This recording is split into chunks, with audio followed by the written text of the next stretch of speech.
Huh.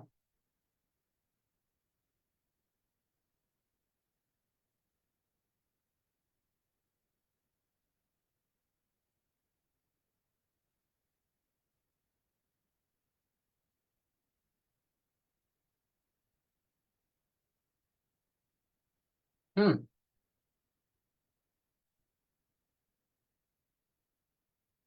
Well, it seems we have a lack of participants today. That's the first time.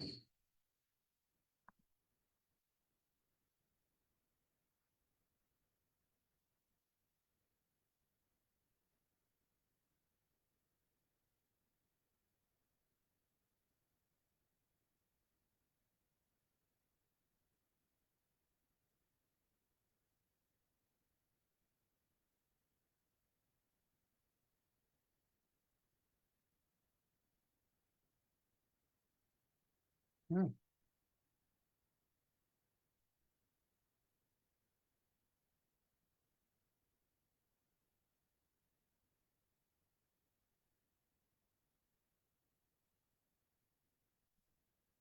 All right. Well, maybe I will do a short Zoom since there doesn't seem to be anybody here today. Maybe there's something else going on and I'm not aware of it, which is cool. So I'm just going to do a short discourse on this chapter of the Prosperous Coach, which I think is super cool, though I find every one of them to be super cool. So I'll just share my screen here and let's pull up this document.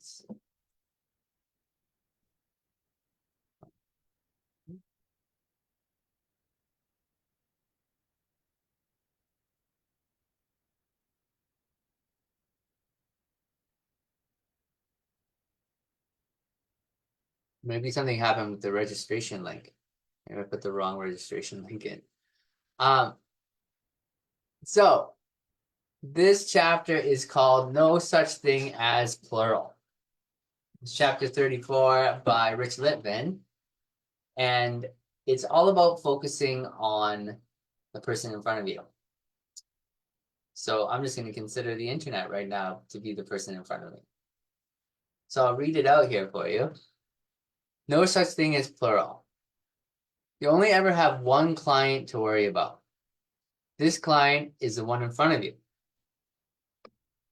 The one in front of you right now.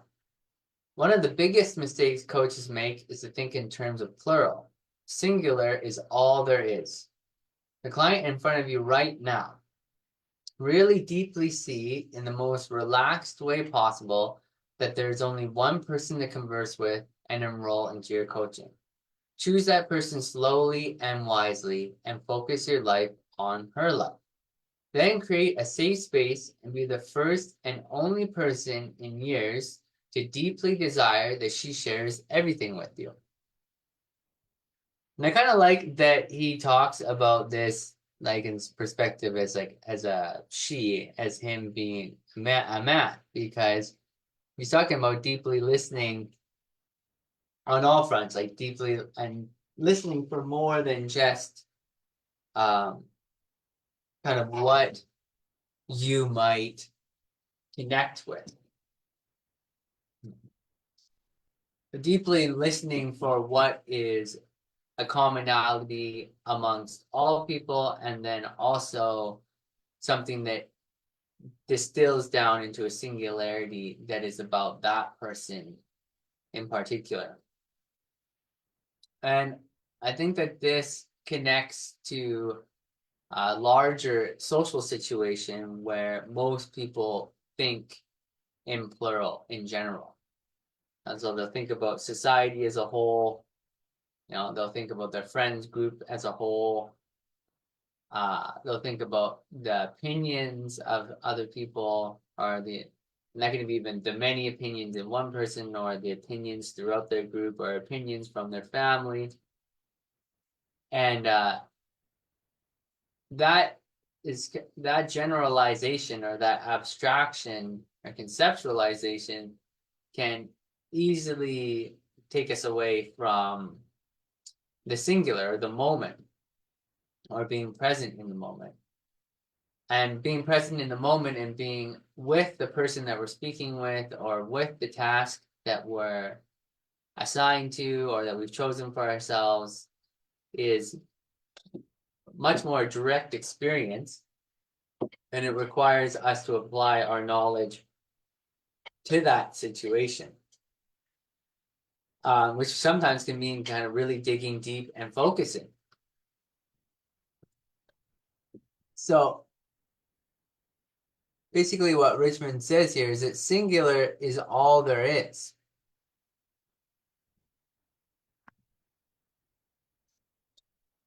So if singular is all that there really is, then the news or politics or generalizations in general are an abstract concept. They're not really in the moment. They're not really in front of you.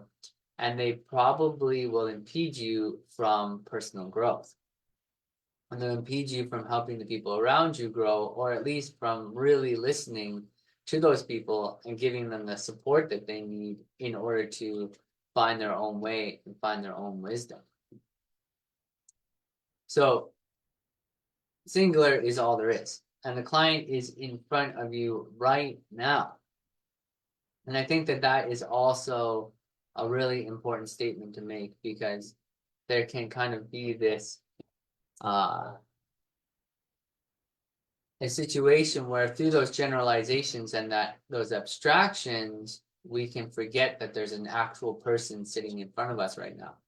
Whether that's like a sales call, or whether that's a relationship that we're having, or it's a friendship, or one of our children, there is a human being that's fully functional and has their own innate wisdom and clarity and systems for doing things sitting right in front of you, and putting them maybe in the box of wrong right away, or even putting them in the box of right, and putting them on a pedestal, or putting them beneath you. Those things kind of happen in this general abstraction, this conceptualization of life. It's a little bit more blurry. Whereas if you're looking at the person in front of you right now, you can mine some gold out of that situation, catch some key words that are going to be important that you could explore and get curious about, have a better pathway into understanding the problems in their world, the wisdom in their world, the insights, the observations in their world, the love in their world. And I really like how he says here to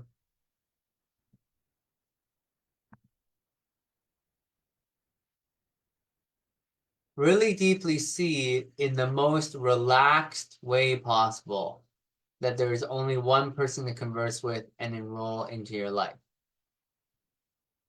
That relaxation element, I think, is overlooked. It's overlooked by me, and I've seen it overlooked when people are dealing with me in a sales situation or in lots of different communications. So I think this ties in with what Chandler says consistently throughout this book is to slow down. Slow down and then slow down even more. And in that slowing down, there is a relaxation that occurs. And when that relaxation occurs and that slowing down occurs, we can really see this person in front of us.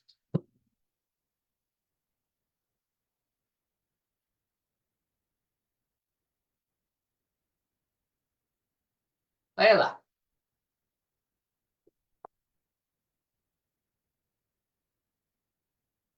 I know you're here, but I can't see you.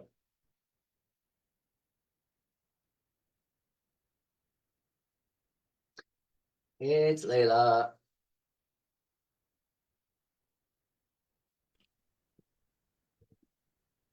Oh, hi. Hi, it's just you and me. It is? Yeah, I guess maybe there's something else happening in the internet world, so it's only you and I today. Well, for now. Yeah. Well, we're 15 minutes in, so that's pretty. Sometimes more people show up. That's cool. I've been just doing a monologue, a soliloquy. Because the information is useful, and I'm sure people will come back and pick it up later. So we can converse about it. And I'm sure the power of the two of us will create something here. What? Okay. Yeah. We don't have to stay the whole time either. We can. Well, let's go for it. Maybe just chatting about it will bring the world in. That's what I was thinking. Okay. And it brought you in, so it's working already. So yeah, I really like this chapter. I know I say it about every chapter about. Oh gosh, but hold on a second. I think my child is calling me. Oh, really? Hold on, 2 seconds. Okay.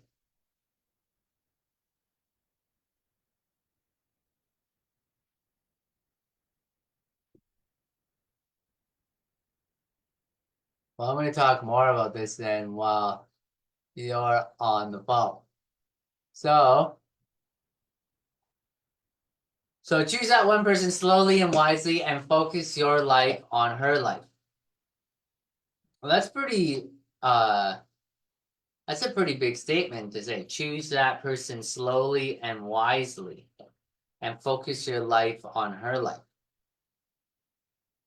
I'd say that one sentence is probably directly in contrast to how most people think about business.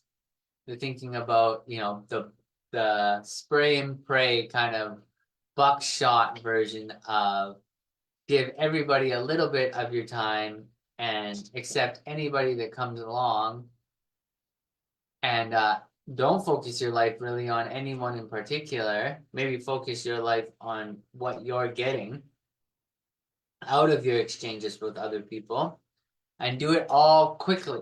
Do it as fast as possible. Grow your business as quickly as possible by having as many clients as possible, and pretty much focusing as little as possible on all those different clients. So the fact that it says choose that person slowly and wisely, that's something that I think that I could take into my life more as well. Oh, here comes Devin.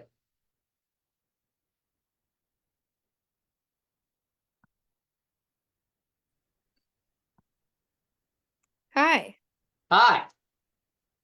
Is My everything child got a piece of tinfoil stuck in her gum. in her gum? Yeah. For some reason, I can't hear you very well all of a sudden. Where is your speaker coming from? Okay. Well, can you try speaking again? Tell me Hello, about this. hello. Hello, it's me. I'm here today. Oh no, what's going on with him? There we go. Hi. Okay. Hello, Devin's here too. Hi, Devin. He says, "Hey y'all." He Hey must. guys. Hey. Um, it's the three of us today. It's the power trio. I'm loving it. I hear good things coming through, so I'm here for it. And I might have to leave it as a duo if my child calls back and tells me that her and her lady can't get the piece of tinfoil out of her gum together. Her and her teacher, whatever. Okay. Chapter. All right. So we're talking about this. I might as well just start it over again. People, it started out as a soliloquy and then we're now a power trio. So I'm happy about that. I think this chapter is really cool. I already talked about it a bunch, but before you guys arrived in my little 15-minute rant. But so I'm just gonna read it again for you guys. So no such thing as plural by Rich. It's quite the statement. You only ever have one client to worry about. This client, the one in front of you right now. One of the biggest mistakes coaches make is to think in terms of plural. Singular is all there is. The client in front of you right now. Really deeply see in the most relaxed way possible that there is only one person to converse with and enroll into your coaching. Choose that person slowly and wisely and focus your life on her life. Then create a safe space and be the first and only person in years to deeply desire that she shares everything with you. So this is chapter 34, just in case you want to check it out in the book.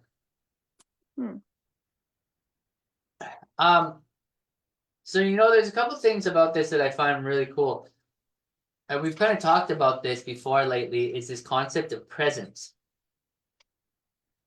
And just how much can you be in the moment? And then what is actually in the landscape of the moment? And that's what this chapter really seems to be about, is that the biggest mistake that he says that coaches make is to think in terms of plural. And I think that is right away something that happens, as I was speaking about before, happens just socially. It's just like a normal situation for us to think, expand our thinking, or at least think we're expanding our thinking into the plurality of life, the opinions, but then we make a singularity out of them, like the opinions of society, or the opinions of our friends or family, or politics, or kind of actions in a general plural way. And that's all kind of like an abstraction. And when we bring that stuff into our conversations with people, whether they're like sales conversations or relationship conversations, our conversations with our kids or anything like that, that plural doesn't really strike as strongly as thinking in the singular way.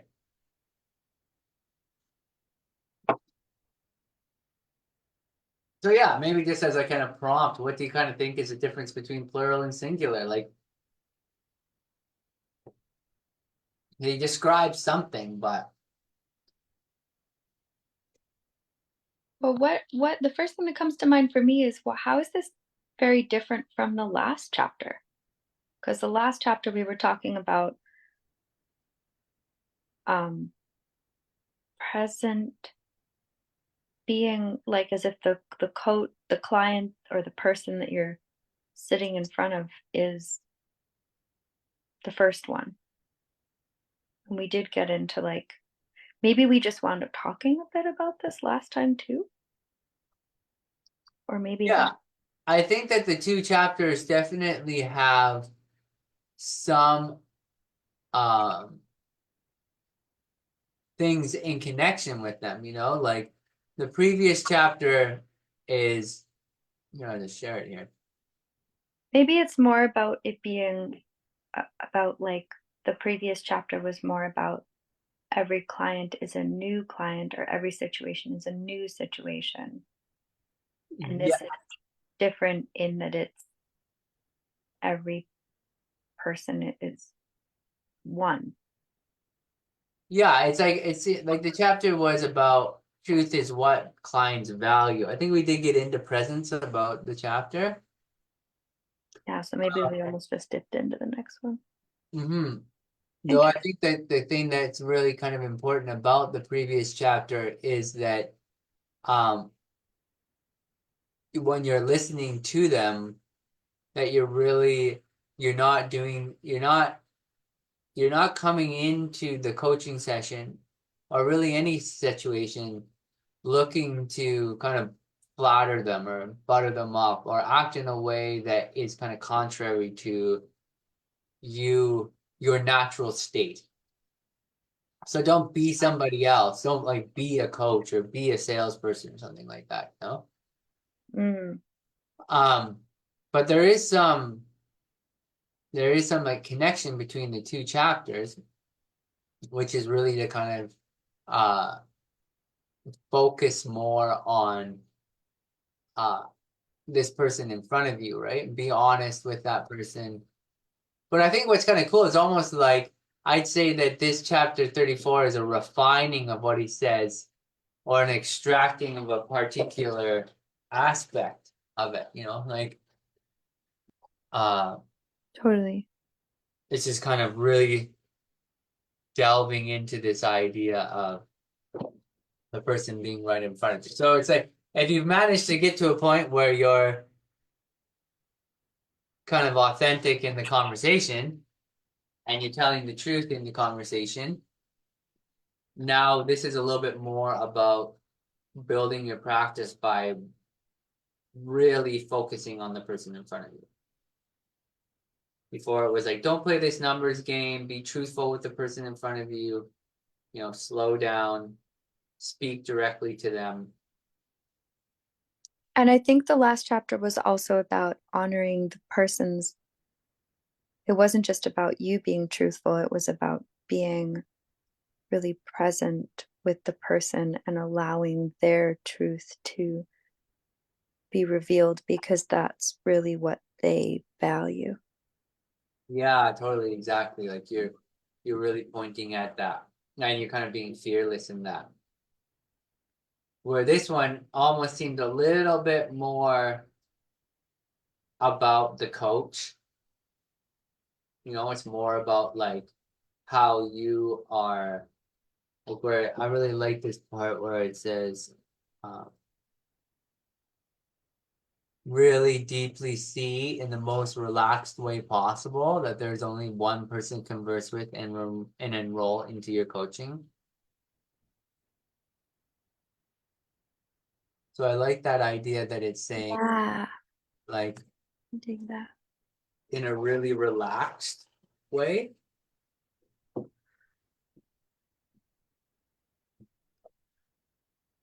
And to like get to your question of the difference between plural and singular, when I think that's kind of points to how when you have like so many things going on, you're not going to do anything great. And when you really hone in on the singular, even though you can totally get up to all those things, but when you really put your whole attention into one, and I think your screen is shared on your file folders right now. Oh, When you put your full attention into one, you create space for creativity itself, like for creation itself. Like you can't truly deeply listen and understand. I was working with the word empathy and cooperation in the past few days with this abundance practice I'm doing. You can't really find empathy or truly cooperate or understand unless you're very, very singularly present. Mm. You know, if you're present in many places, or you're thinking about, in this case for like a coaching client, you're thinking about, the plural would almost be like, and then what? Like if you're thinking about like the and then what? Am I going to get this client? Am I not? Am I going to be able to serve the way they need me to? Is something, some gem going to reveal itself in this conversation? It's like you're pluralizing the possibilities, which isn't always necessarily a bad thing. It can be fun to do that. But when you're trying to be really present and in service of a moment, I don't think you can do it as strongly when you're. Yeah, like I really like how it says, the other part about this, which is maybe um really contrary to what I would consider to be kind of society at large, is this line,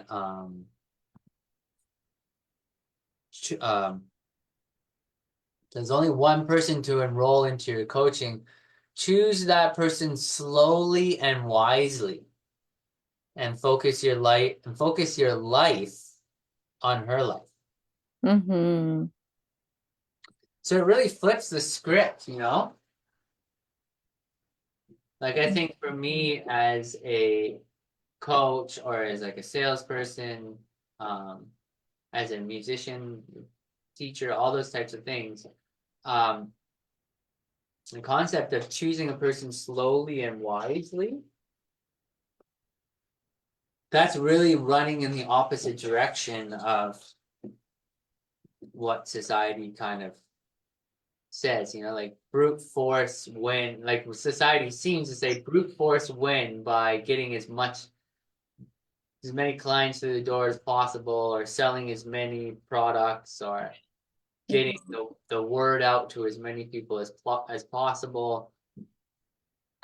There's not necessarily this idea that you should choose your, that's like choose, like if you change that word with like choose the audience slowly and wisely, focus your life on the audience's life, Mm-hmm. like choose your partner slowly and wisely, focus your life on their life.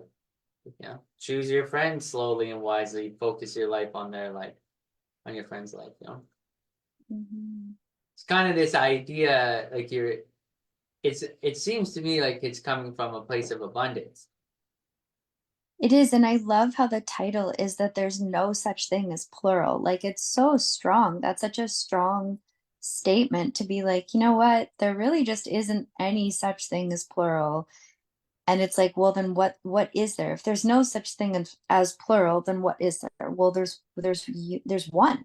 There's unit. There's actual whole oneness. And if I can create that in myself, like, and it, an immediate, or not immediate, but like an always state of one, then I'm inviting another person into that space. I'm inviting them out of this high speed, many things, all or nothing. It's like a totally opposite statement of all or nothing.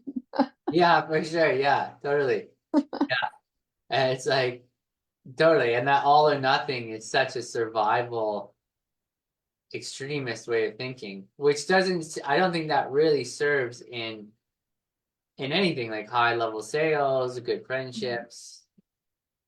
You know what I mean? Like when you have that type of friend where you feel like you're walking on eggshells around them, Mm-hmm. there's an all or nothing attitude in there. Or like even if you're on the gig and there's an all or nothing attitude about the gig or about your career or anything like that, it can really there's like this emotional roller coaster that comes just from a conceptualization of what's happening. Mm-hmm. Where if it's just kind of like, just go to the next gig, okay, that's how that was, cool. On to the next one. You're not like looking too far into the future. Like you have an intention, which is to serve or to perform your best or to listen deeply. but there's not some kind of, oh, I'll just get this done and then I'll be on to the next kind of thing. Mm-hmm. It's interesting because it's almost like it seems so not such a natural way of thinking, really.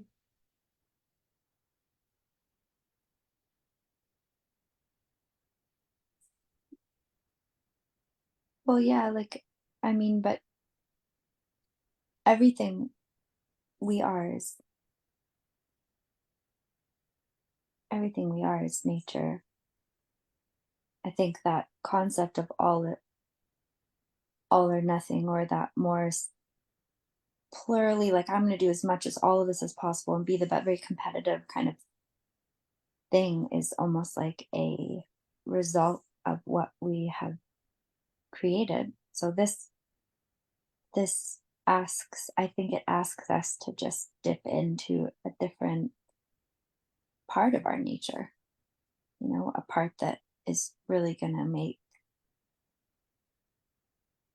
I think it just I think what you're saying before, like in today's day and age, it's just so fast and so much that this really makes, especially in the world of a coaching client, you really are making room for a person. And that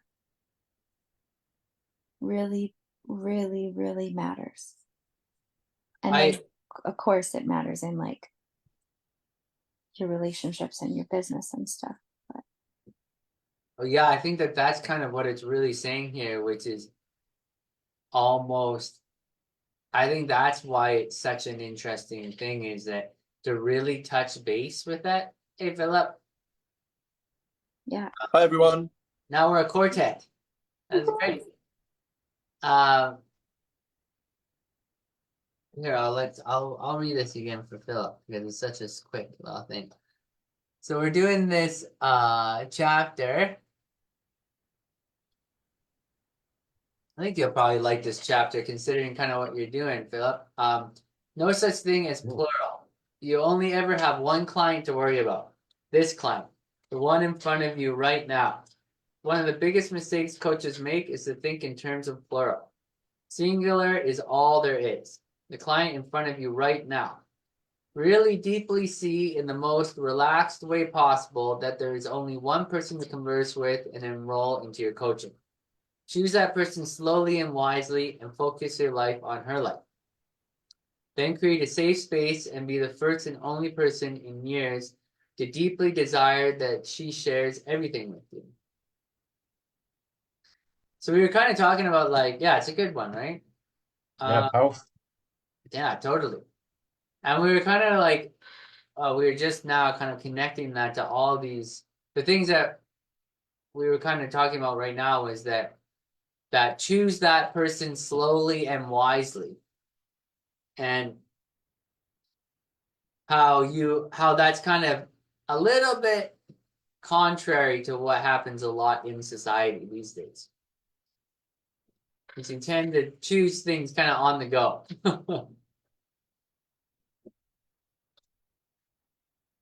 There's like less of there's not a lot of people are pointing to like, hey, slow down, take it easy. Less is more. One really good person is better than 50 people who are barely present,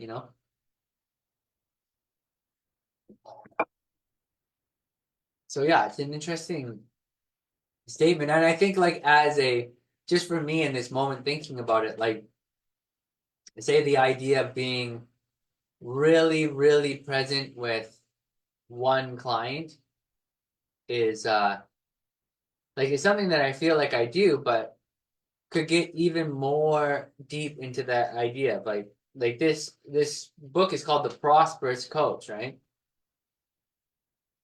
So he's really saying that this is the way to prosperity, is to choose the people that you work with slowly and wisely.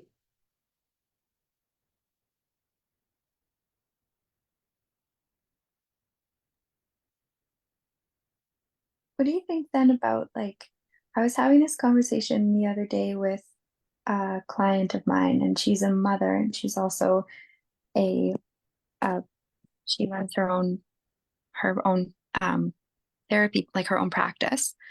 And we were talking about multitasking. And she was saying, you know, in a from her point of view,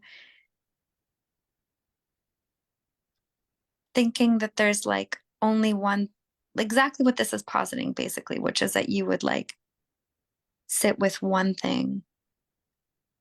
She actually was saying the opposite, that that's like, that there's this feminine, according to her, there's this feminine mother power where you can totally multitask 1,000 things at once and be really successful.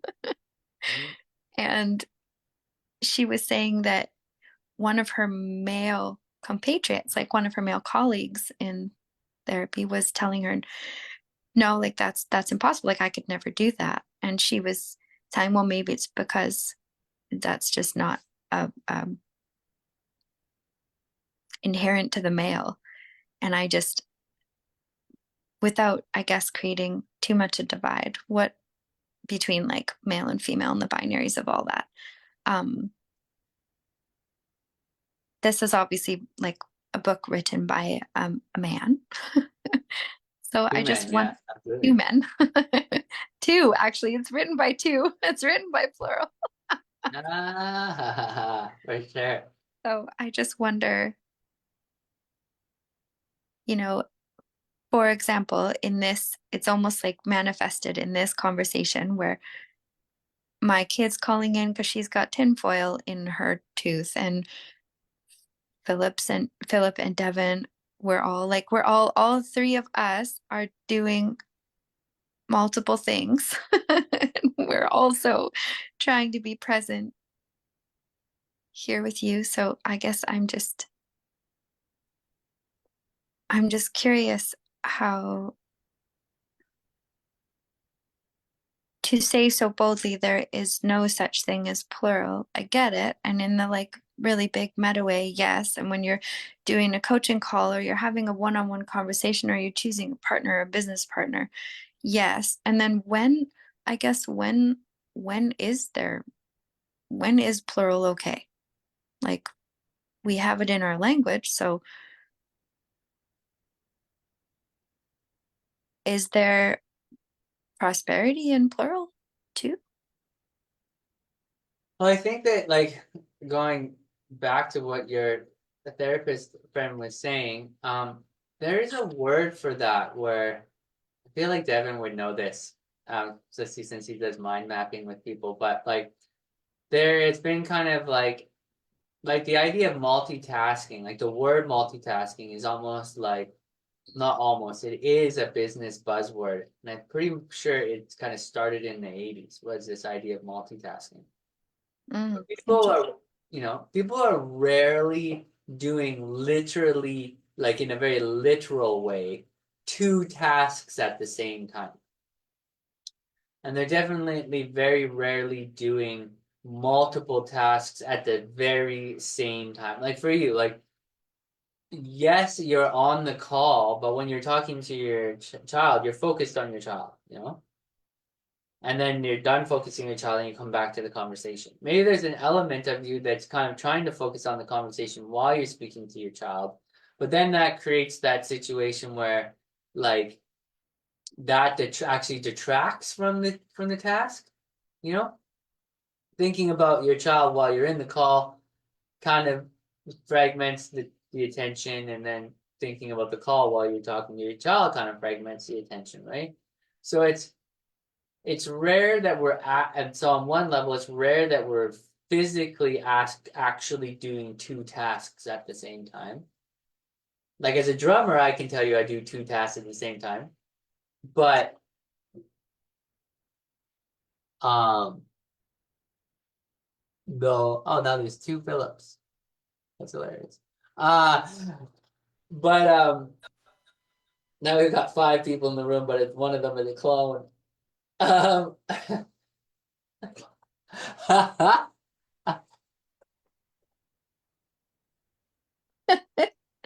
was great. Now Philip is in his natural habitat.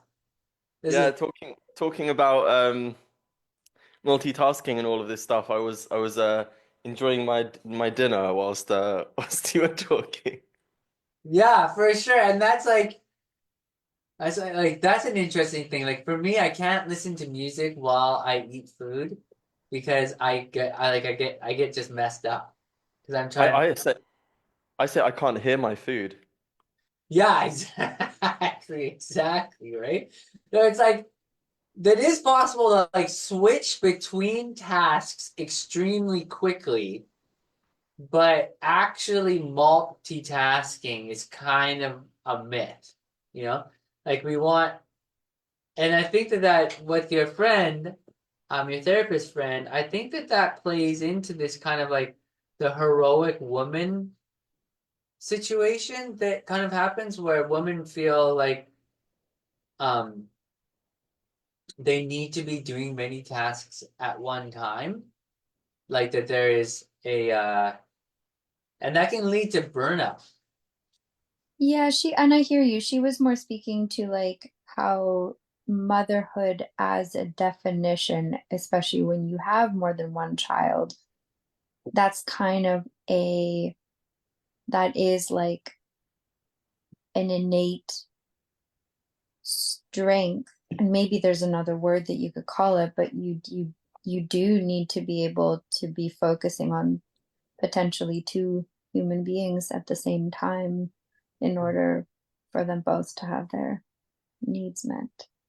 She was Yeah, almost using it as like you know, this is something that we do as moms. But I also hear, obviously if you have like 8 children and no help, you're probably gonna start burning out because and I that's think that also. and I think even having to like unless you're getting both kids to do the same task together, like you're switching your attention or your attention is on the whole, you know? You're kind of tracking both children as part of like the larger environment rather than saying like doing multiple tasks at the same time. Like I hear like, and I think we've all been in that situation where you're trying to cook and clean and pay attention to a conversation and then you just do all of them badly. Um, I know, like I don't know how much rice I've burnt in my life because of that. Uh, Philip, what do you have to say about this? I was so excited by this conversation that I just finished off my dinner and ran back to my studio because I was like, oh God, I really want to.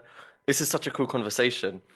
Because okay, so I feel a bit personally attacked by this chapter because like, are you saying my ADHD and my tendons, Layla?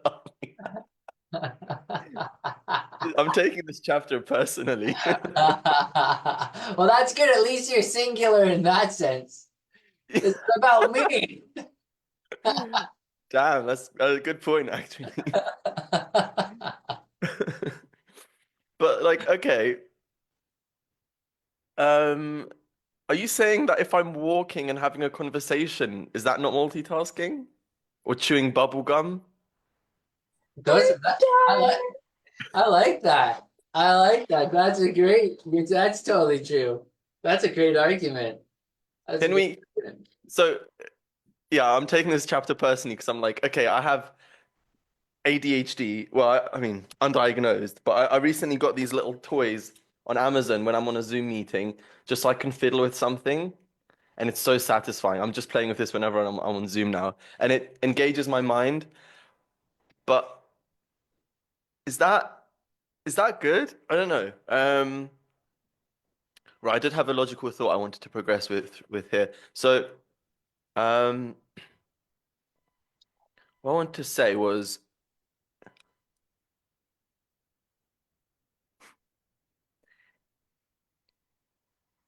there's okay, so there's certain things like definitely if you're having a conversation with someone and you want to be fully engaged with them and fully give them your attention and be listening to what they're saying and really absorbing it and having like a really, powerful dialogue where whatever they have to say is being received and you're articulating it. Yeah, I would totally agree that's a moment where you need to be fully present, isn't it? But there's other things that, like, we live in this kind of ADHD world where it's like, when was the last time you ate without having your phone in front of you? You know? I agree with that. Isn't that's such an, I like that, Philip. You really brought something up that is interesting. Like one of the I was just saying this to Layla yesterday, like I've been starting to set a timer for like 10 minutes and just not do anything for 10 minutes. Because Isn't I that just called meditation? pardon? Isn't that called meditation? I would say that it's not even at the meditation level. Like I've meditated before and gotten into meditation, though at this point I've been so busy in my life and I have so many thoughts and I'm performing so many actions, so much multitasking, if you want to kind of call it that, that just setting a timer for 10 minutes and doing nothing is and just letting say my thoughts happen and just kind of being in the singularity of not switching back and forth between tasks and everything like that is that just simply doing that. I wouldn't even call it meditation. Just like sitting there and not doing anything for 10 minutes feels like a long time in my day. And I'd say that's like a singularity that I'm using to kind of combat the plurality of my general life, like you're talking about, because there's so many, because we do live in a more and more ADHD, especially with the phone. Like you can be constantly engaged, considering that you have a phone. Engaged with such surface things. It could just be on in the background or Yeah. And I actually had another point to add to that, which was the most productive moments I've had is when I've had one task that I'm completing. And it's like, I'm just doing this now, you know? The moment it's like, for example, I write down on paper my to-do list for the day, or sometimes it's for the week. There's like different things I want to do. And if the to-do list is like, here's one big task that's going to take all of my focus, and then here's another task that's going to take all of my focus, and like I'll either like start on each of them and not get any of them done, or just totally procrastinate and not touch any of them. Or the time that I'm like, no, this is the important one, I'm just doing this. That's when I actually get that one done. That's such a good thing to point at too. Let's see, Layla, what do you have to say about that? And like that makes me think of a piano. Mhm. Like even though, and it also actually ties in this other thought that I was just kind of bubbling, which is like all the little things that you know that where I saying like maybe this ADHD life or all the little things that we're doing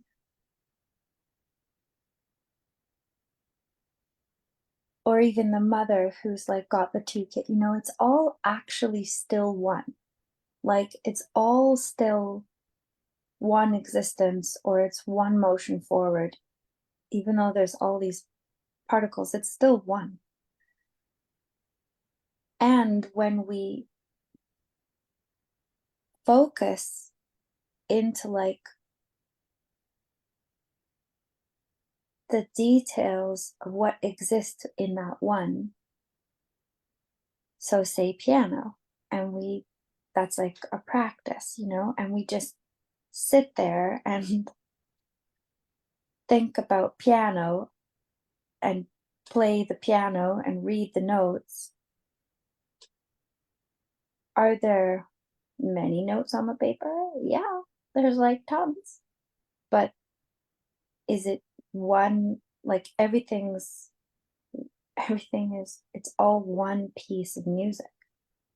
Like it's all, you know, so even though technically my individual fingers are multitasking in a way, because each of them are being told to go to a different spot, but what being created is not many. What's being created is one. So, Neil, when you're like doing a million things, or even when you choose to sit down and do nothing, it's all a part of the big one creation that you are being. So maybe just I thought of piano because, and I thought, Philip, of what you were saying. It's like when you just focus on the one thing, you're on like that one particle of the whole. You're that is it. You're gonna do it great. Like I just sat down and played frickin' I don't even know what this was. It was a Bartok piece for like 45 minutes. I just sat there and played piano. And my brain was like, oh, it was great. And I didn't even get through it all. But yeah, like my focus was there, and that was my only focus, and I did it really well. You know, is that one particle of my day today? Yep. Will there be like a million other things that I'm going to do, including perhaps nothing at some point? Yes, but it's recorded. Whatever my brain it's recorded. You can watch the playback to see what my brain was like. But yeah, now Neil's dying. This is a day of dying of laughter. I guess I just mean to say that I hear that when there's focus, whether it's like what you're saying, Philip, like a task is at hand, or whether what you're saying, Neil, which is that like I'm going to focus on nothing, doing the act is not doing nothing, or whether it's like I'm going to sit and focus on practice, you know, like a task or like a practice. You're going to do that really well in its singularity, but that it is the part of many, and that makes up the whole. So Okay. when we're sitting in front of a person and we're having a conversation, we can use that same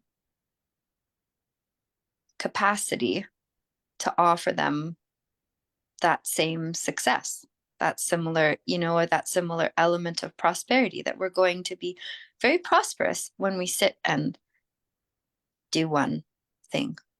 But are those many individual one pieces apart that could look plural? Yes, but they're all still technically a part of a giant one. Does that kind of make sense? Yeah, totally. You have like different levels of plurality and singularity. I feel like I have things to say, but I think Philip has something to say too. So let's go there. Go there. No, go for it, Philip. Let's hear what you got to say. 100%. Yeah, I'm like really deeply focusing on this one thing at the moment. And I think that really it feels like it's actually about discipline. Like what like how I want to try and put the right words together. It's like what's the way that you kind of you create that or instigate that non-plurality, that singularity on things. You want to be present with someone, right? I mean, if we're talking about this chapter and we're talking about coaching, it's about the coaching thing, right? So that's about sitting with someone in presence and listening and fully being dedicated in that moment to that person, right? Dedication. Serving them. Um, but how do we go about achieving that? Because, for example, if I'm like, I do this with myself, it's like, okay, I'm gonna play, practice piano, and I practice for like 2.5 seconds, and then my brain just wanders, and I'm not showing up for myself. I'll start doing the laundry, I'll start cleaning, I'll start vacuuming or something, and I'm not showing up for myself as I wouldn't do that if I was with in a coaching capacity. If I was sitting and having a conversation, I was sat across someone, I'd sit there and I'd be fully engaged with that person. You wouldn't just, I'm not just gonna get up and like just start folding my laundry or something. I'm here, I'm present here. Yeah, so I think it's about discipline in that moment, because if I'm not showing up for myself, when I show up for myself and I practice, and after 2 minutes it's like, let's put the laundry on. Well, I'm not really showing up for myself. I haven't blocked out that time and said I'm just doing I'm doing something else. I think yeah, like value. I think that both Layla and Devin have talked about this. I think we've talked about this in a great way before about kind of devotion over discipline. Like discipline is almost like for lack of a better word, kind of forcing yourself or chastising yourself into to doing a task that maybe even you think is important, but that there's being devoted. And I think that I think that this is really cool too. And I think this speaks a lot to what you're saying, Philip, in this chapter, which is choose that person slowly and wisely and focus your life on her life. And I think that line is a really good line. Just like to kind of draw a little box around what I've observed about what you have been accomplishing in your life is that you really like have come to realize, especially that video you just put out a little while ago, talking about how you could practice for your whole life and like you love playing piano and this is like what you want to be doing with your life, right? Like I wouldn't say that you came to that realization quickly. That's been something that's been a slow realization over the period of time I've known you. It might have always been there, but like the really strong recognition of that has come about. And then the way you spoke about that was really wise, like how and that garnered you a lot of engagement because of that kind of that wisdom of like looking beyond the ADHD qualities of life and being like, I could die here at this instrument. I love this. This is what I want to do with the rest of my life, you know? And then it says, focus your life on her life. Or it's like, focus your life on the life of on piano, on life of music, you know? And to me, what's really kind of being saying here is like, devote yourself. It's like, it's almost like this chapter is saying, true devotion is in this singularity. And you know, I can open up to bigger things. Like, I very much agree with kind of Layla had said about like there's a plurality of things in your life that go together, that make up the singularity of your kind of existence. You know, there's many different facets, but they all speak to who you are as a being. And I kind of live my life like that. I do a bunch of different things and they all go together to create my one life. You know, I like to think that they're like, I call it a cross training, you know, like all the different elements of my life train every other element of my life. So I do agree with that, that there is a singularity in that plurality. So there's kind of like, on one level, it's like, are you devoted to your life? And if you are devoted to your life, then can you see how all of your actions come together to make one life, which is you and your existence, you know? And that's kind of like the big fucking macro picture. And that's great. And important, I think, because that can create some like sense of stability. And then there's the micro of it, which is like devoting yourself to your piano, like you're talking about, like devoting yourself to the things you know really move you forward in life, like that. I'm pretty sure that when you stop vacuuming your house, Philip, you don't do a video and go, holy fuck, I love vacuuming my house. It's like, I could do this for the rest of my life, you know, and have like a bunch of people engaged with that. There might be some people who do that, but you know what I mean? Like the larger, like those tasks are important, but like the major task seems, I mean, Layla, you had something that kind of seemed like there's something in there that you were wanting to tease out. Yeah, well, it just made me, when you were, it made me go run and get the book because I was curious as to like the things that we're touching on here because of this chapter have these, we were saying there's kind of like this connection to the chapter we read before last week. Yeah, totally. And just was curious as to who, this thought came to my head that maybe one of them is by Steve and one of them is by Rich. And it's Totally. one's by Steve and this one's by Rich. So what is super intriguing about this is that they're both, it's actually completely indicative to what is one, right? Like they're both actually speaking to the exact same thing, but they're coming at it in these two different ways that could be seen as different, but they're really speaking about oneness. They're speaking about the one person, the one conversation, the one task, the one thing at hand. And they're both speaking to how the world at large, or if you want to call it that, Philip, that like ADHD world, you know, or these multiplicities of like phones and shit just like flying in front of our face all the time. It's almost like both these guys in their own unique, diverse selves are both speaking to this deep truth of oneness. And they're touching on what is becoming increasingly obvious, you know, that doing 1,000 million things is practically impossible, and that focusing on the one person or the one moment or the relatedness of you to that person. Oh yeah, shining your life, like putting your life, just linking directly your life, hi Ellen, with someone else's life in that moment. You can just translate that across anything you're doing.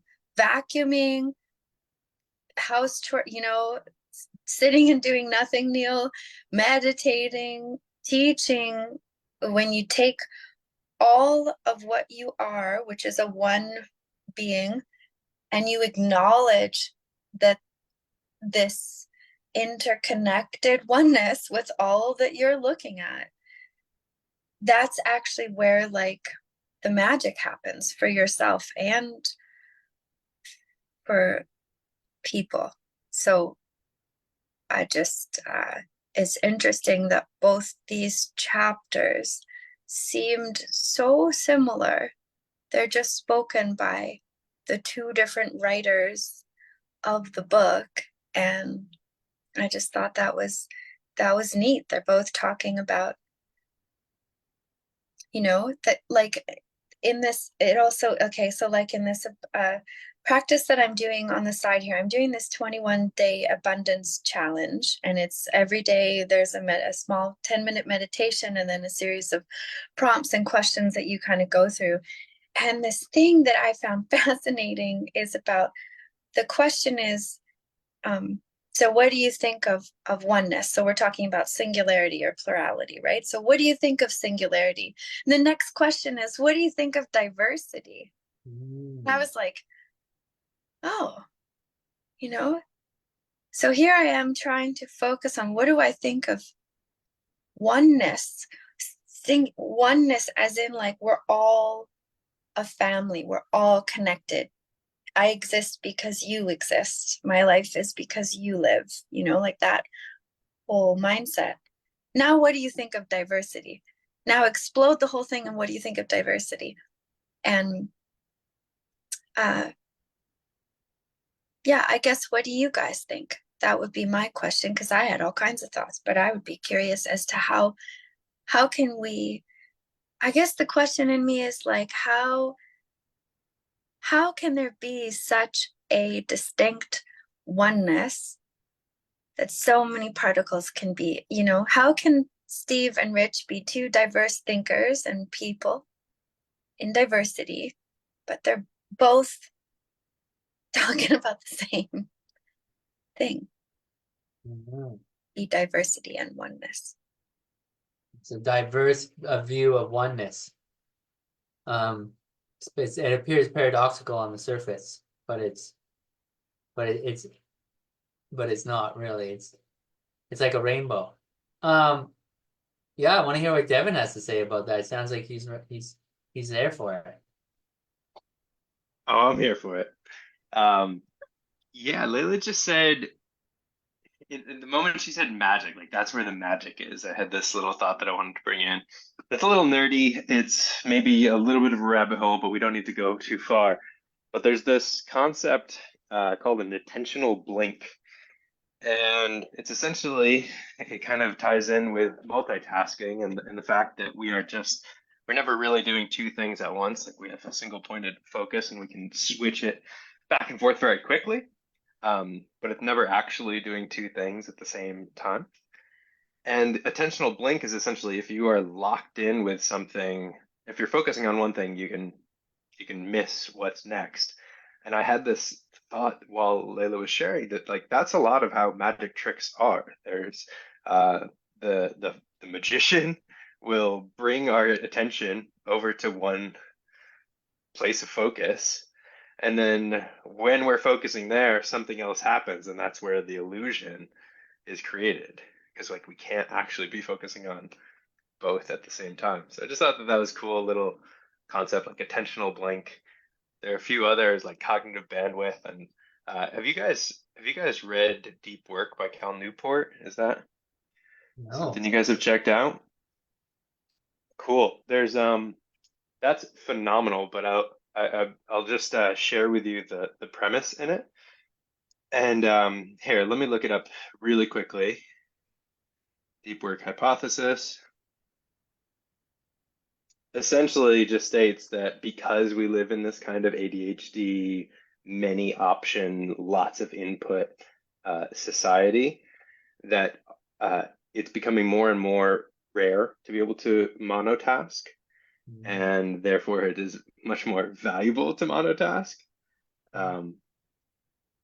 So yeah, I mean that's essentially it. But creating this time where we're like deeply focused, and the distinction that I like to make, and I'll leave it off here, is reactive multitasking to deliberate monotasking.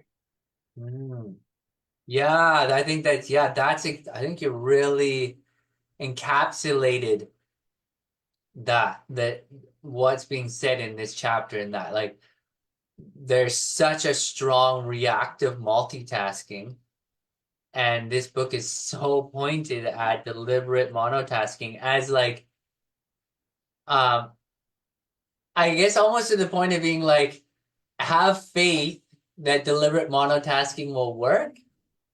But I like that you're talking about this book because, like, was it a scientific book? Like, were they doing studies on that? Or was this guy's kind of personal synopsis, like direct experience kind of thing? Yeah, that's a great question. I can't reference his background right now, but he is a very prolific professor. And one of the things for an example, he has at the back of his book, he's also written like Be So Good They Can't Ignore You. But he has this section because he doesn't have an email and he doesn't have social media. Oh, wow. And he has this section at the back of his book where it's like contact the author, and he's like, I could field all of the emails and I could have a social media presence and I could make myself accessible, but at the end of my life, I will either have a lot of responses to emails or these books that are impacting millions. So so I could have either one, but I think there's more value in like deeply focusing and creating something that's really valuable. I think that's also like kind of directly going back to one of our previous conversations about being able to say no. Yeah, Cal Newport, you're right, Bill. Yeah. So kind of this idea of saying no to doing many different things, maybe even saying no to certain thoughts in our mind, like no thought, not right now, I'm focusing on this, or whatever it is that kind of allows you to say, I could do this situation where I answer all these emails, and there is some positivity in that. Or I could ignore all those emails, or just not allow, filter them out completely, filter out the connection point, and then do these singular books, which actually then maybe paradoxically impact millions, like an impact of plurality.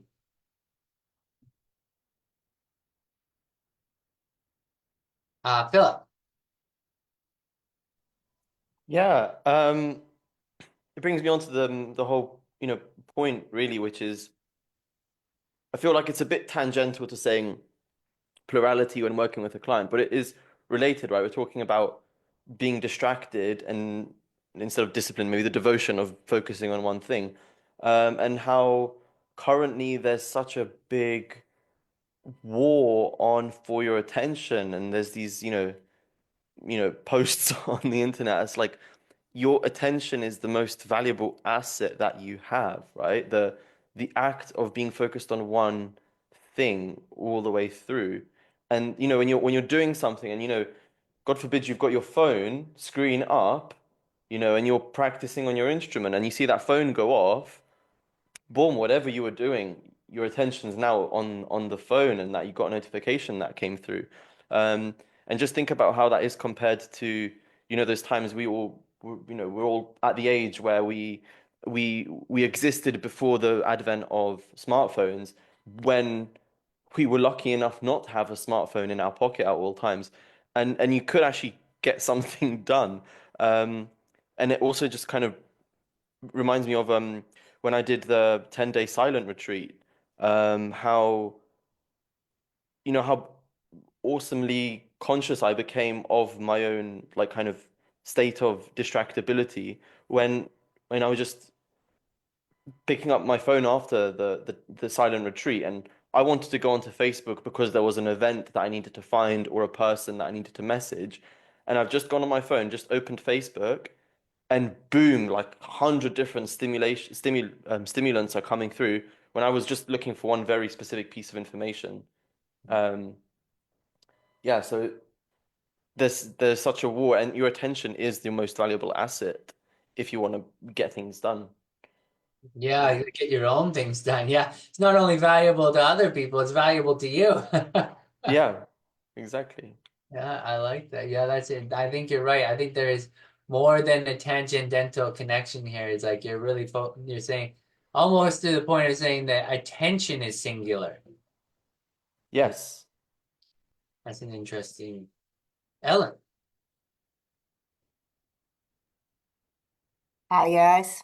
Sorry Hey. I'm late today. I attended Nick's hot seat call.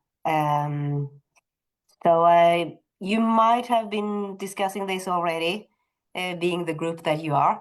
But what Leila was saying about, yeah, singularity and diversity, it made me think of two things. Like we are one and we are unique at the same time. Like this white light that hits the prism, and then all different colors can come from that origin. That's one way of looking at it. Like, yeah, we are unique because we have our unique thoughts, we have our unique experiences, but we are all the same. We come from the same source, and as drops in the ocean, and when we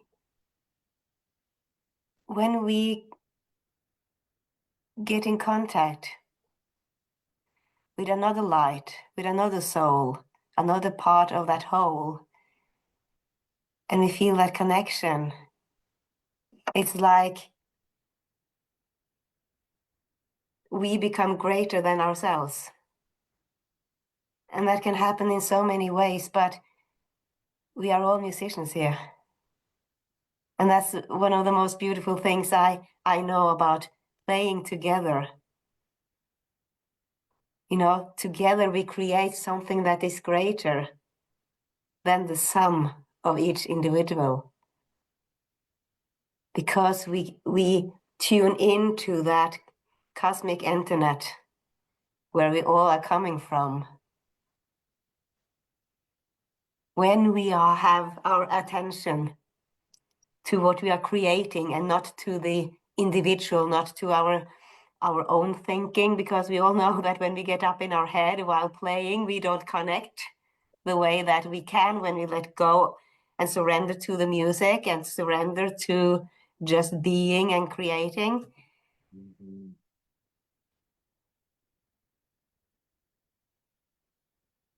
That's how I look at that. You know, we are unique and we are the same. We are one and we are everyone. A little bit like that Netflix series Sense8, I believe it was called. Maybe not that drastic, but we are all connected. That was the main theme in that series. So. I really like what you're saying there, Ellen, especially kind of what you're saying about how it is so true. Like when you're playing music and you get up in your own head about it, it's just you're no longer connected to the actual process of making music together. And I think that what that made me think of is that's part in this where it says choose that person wisely, person slowly and wisely, and focus your life on her life. Kind of in conjunction with what you're saying, it's really cool, kind of the idea that if you do really focus on this person that's in front of you, and you really are looking to serve them, and you're looking to connect, with that recognition in mind that the two together make something bigger than their individual selves, then it's like an evidence of it's a very strong evidence of co-creation. You know, like something is happening when we really connect with each other. Music is this beautiful thing because it's like it's very obvious. When we make music together, it's very obvious that that something is happening, you know, and it's changing us and it's inspiring us, and we take that, the audience takes that into their lives, we take that into our lives, and maybe it's obvious because we're in a place where it's obvious, like we go to a music hall and people sit down and then they look at the stage and the musicians come out and they have instruments, and then this thing occurs which you can't see, but because of these different artifacts, these different things you can observe, you go, oh, they're the musicians, we're the audience, and they're going to make music and we're going to listen to it and we're going to have an experience. So there's these obvious factors that maybe aren't quite so obvious when you have a conversation with someone, just like in another context, unless you really create that context. I beg to differ there, because Yeah. I was about to say it's the same with coaching and attention. Because when we tune into ourselves, that way of paying attention, of being us, like our essence, that might spark something. Just that presence sparks something in others that they will pick up on. I agree. Yeah, we're talking about the same thing exactly. I that's what sparked my thinking. I was like, wow, that's so interesting because you're right. Like I agree.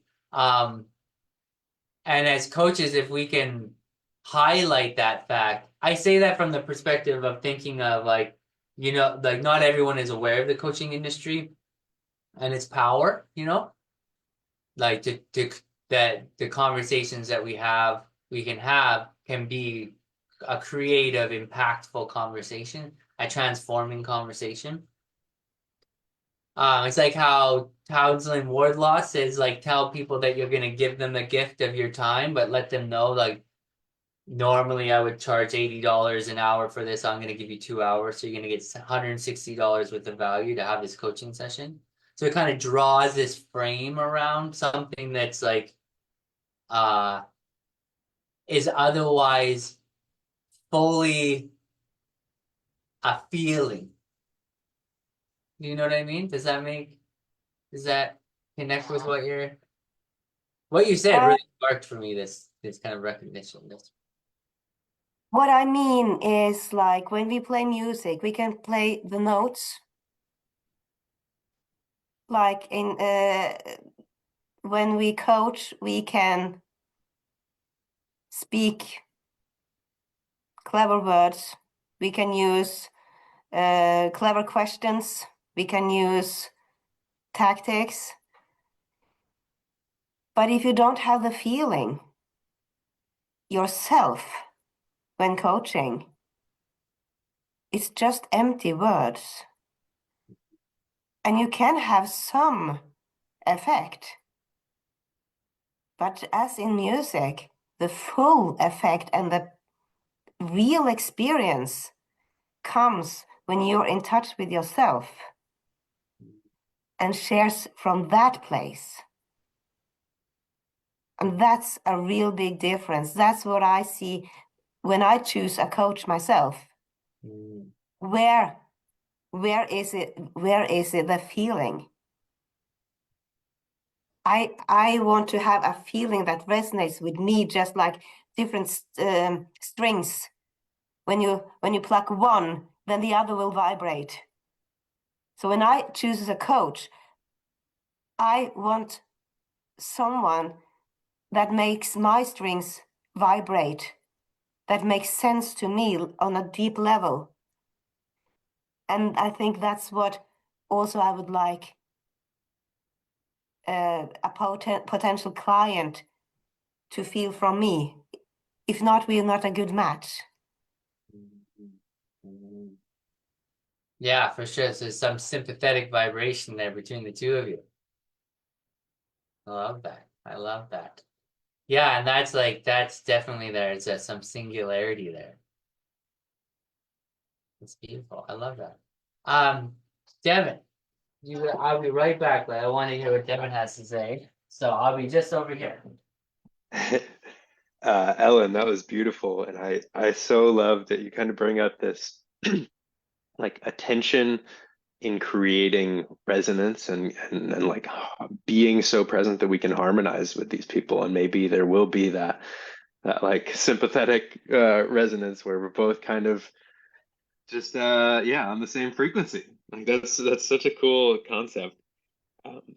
Yeah, a few things that I wanted that are coming up that feel like they would be relevant contributions to the conversation are going back to that we live in like an ADHD world, right?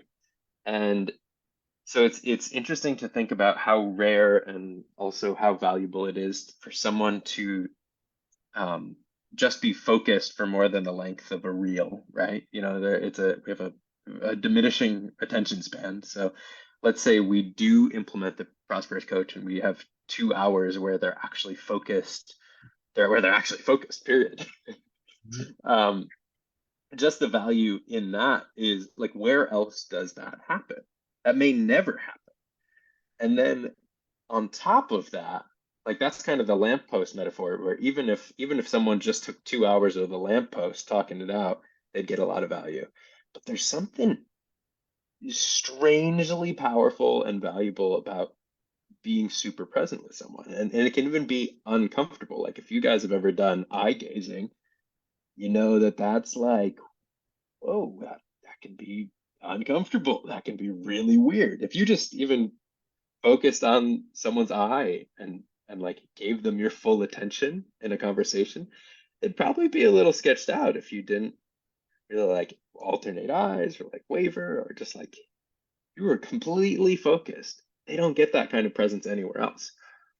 So I'm just seeing that, like, oh, I love how this brings us back to just simplicity and first principles. And it's like, oh, just there's so much scarcity of attention that when we show up and we bring our full presence, like, no one experiences this stuff.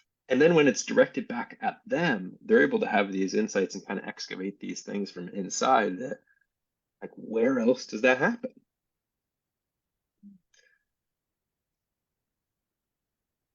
I love that. I love how you explain it as scarcity of attention. That's a very interesting idea that you're literally, people are low on being given attention, you know? Mm-hmm. You're like coming to and giving them attention. Like, here's some attention. I have two little things that I would love to add to that, if I may. Yeah. So one, with the scarcity of attention, like, yeah, so if we think about it like the outside in and inside out version, or like that distinction, look at how much outside in influence is everywhere. And we're coming in and having an inside out and facilitating an inside out experience for them, which is very rare. And actually, the AI that I've been programming, I gave it to someone and I got a voice memo the other day, and it's basically helping me codify like what effective facilitation is and how I approach clients. And I'm just like distilling that and then programming an AI with it. And the feedback that I'm getting is wild. And I had someone voice memo me the other day, and she was like, I don't know what would happen if you took this down. Like, I basically use it every single day. And she's like, it's genius. It's mind blowing. And basically it's just programmed to be a mirror and like reflect people's stuff back to them and kind of like help them think about it with reflective questions. But it's really just that. It's like just giving them an inside out experience where all of the other media online is an outside in experience. Yeah, it's all looking to use their attention, like redirect their attention or an opinion to impress upon them or something like that. Very interesting. I love that. Yeah, dude. And the last thing that I think I'll get a kick out of is I ran into the first coach I ever hired years and years ago. And I ran into him like last year. We were in a sauna and at a gym, and we'd both been traveling a bunch. And he's like, "Whoa, I've been seeing what you've been up to. Like, so awesome that you took it and run with it." And I was like, "I've been seeing what you've been up to. So awesome that you're doing like big speaking gigs now." And I basically just asked like, "Whoa, like I've never done a speaking gig like that. How are you able to make that shift?" He's like, "It's easy." I was like, "What are you talking about?" He's like, "I just talked to one person." Like, yeah, I'm on a stage talking to obviously way more than one person, but in my mind, it's no different than talking to one person. I love that. Yeah, blew my mind. That's like this chapter at work, really. It's like even when you're in front of a bunch of people, you're really just focused on one person and putting that all of your life into that. That's awesome. And then it just kind of spreads. That's amazing. Yeah, because we are all one. Layla, do you want to do a closing statement here? And then I think we're going to no? You don't want the closing? I didn't realize we were so at the end because it just felt so good. But sure, I was just gonna say that I think this really points to the power that we each have to lead each other toward prosperity. That when I show up vibrating within, like Ellen was saying, like vibrating within, and I'm showing up focused and I'm showing up present, and that person is the only person, or that audience, 100%. I love that, Devin. And I totally read the study a long time ago that the musician on stage or the speaker on stage is the actual equivalent to like a shaman, or what's happening in the group biology with the leader, that there's this like, we are creating that magic or that illusion that actually is not illusion, because everything's kind of real and illusion at once. And I think it's beautiful that this chapter, I think what I've gotten from this is that every time that I choose, because when we say so casually, we all live in an ADHD world, I refute that. We are choosing. We're choosing that. And right now, when that was, I'm looking out at the most serene, still mountainscape with frozen pear orchard. There's nothing ADHD about that. And I am here. So I'm here in this world, and that's what I can choose to create around me and to look at. So we get to choose. We get to decide, actually, whether or not we want to live in the plurality illusion, or whether we want to live in that oneness. And that's fucking beautiful. And in that choice, we have the power to lead each other toward prosperity. And I think that's really cool. Yeah, I love that. It's beautiful. Hell yeah. Hell yeah, Layla. Meow. Okay, great. Another great session. I'm happy I stuck around and just kind of like talked to myself for the first 10 minutes or whatever. Okay, great. Good. Awesome, guys. I'll see you next week. It's fantastic. To prosperity and beyond. And beyond.